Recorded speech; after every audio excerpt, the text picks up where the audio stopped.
I'm Kim at SMTAI in Rosemont, Chicago. I'm joined by Tom Forsythe from Kyzen. Tom, it's great to see you here. Good to see you. We always catch up at these shows. It's always great. Now today, I think it would be nice to focus around some of the standards that are going on. There are some discussions, I guess, around certain Absolutely. standards. There's been a change, and it's been coming for some time. And that the principle for both cleaning and non-cleaning people, interestingly, is my board ionically clean enough? Whether I'm cleaning with water, whether I'm using no cleans, which mean I don't need to bother, but I still need to meet a standard, right?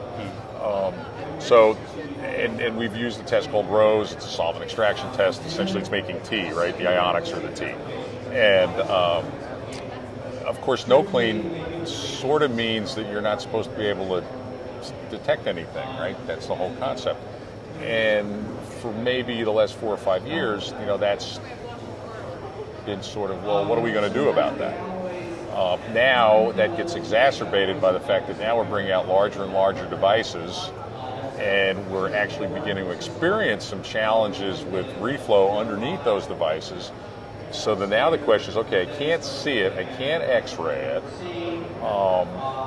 and if I've got nicely cured no clean around the edge, I can't penetrate it to figure out what's going on, and where's the reflow problem going to be if there is one? Well, it's going to be in the middle, right? And this has been a bit of a dilemma. And so the standards committees have been sort of wrestling with this for some time, and they sort of got to the middle ground. And the middle ground they reached, and they sort of decided on their language about a year ago. Then it went out to ballot and got tweaked. I think, I'm not 100% certain it's been fully voted, but it will be. The dialogue has been extensive. And they've essentially said that the old ROSE tester is not adequate data unto itself. And they coined a new phrase, or at least a phrase that was new to me, called it is inadequate objective evidence that you're meeting these standards. Now, if you've been running the same part for 20 years, sure, you're good. How many people do that? The reality is that's an outlier. There's some people that will find that safe haven. Most people won't. But they didn't prescribe what meets that test. So that's a big discussion point right now. That's an open area that both people in cleaning, and what's interesting again is it's not just cleaning people, because plenty of people that don't clean anything are putting down these devices and wondering what's going on underneath. So there's a lot of discussion, there's a lot of work going on, and evolution of test cards over the last 5 or 6 years. Been a lot of papers presented. We've done some of them. Other people have done them with some evolution on the test cards. It's gee, if we're sort of worried about this kind of thing, maybe our test cards should kind of be centric to those sorts of devices. Maybe not worry about the stuff that's pretty straightforward. So it looks like there's going to be a lot of evolution on the test card thing. Where exactly that leads is not entirely clear.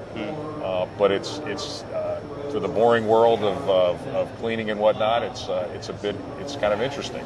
So we don't have a timeline on a conclusive new standard? Well, the standard is, I think that's going to come out of the oven here pretty soon. I think it's either in ballot or going to ballot. Yeah. Roundabout now, those ballot windows are a month or two, I think. So that's that. That song has been sung pretty much. The real question is, what do we do next? And that's what's the uncertainty at this point, because that's not clear. Most is right now people that are doing things are kind of doing variations on ROSE. Perhaps that'll answer the mail.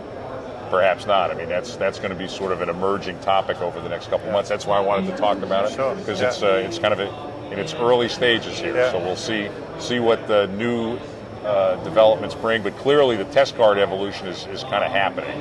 It turns out a lot of the soldering manufacturers have had their own kind of clever test cards that they used in their lab to help them understand their new product development, which kind of makes sense.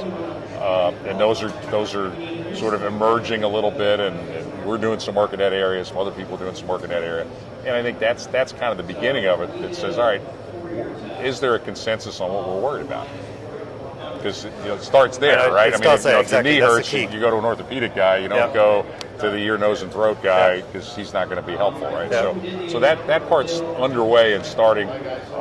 Still, I think in the the old product development thing, you go out for a while and something to go back in. I think we're in the going out phase Yeah. on Okay. those cards rather than B52 or B24 was, Yeah. was A or B. Yeah.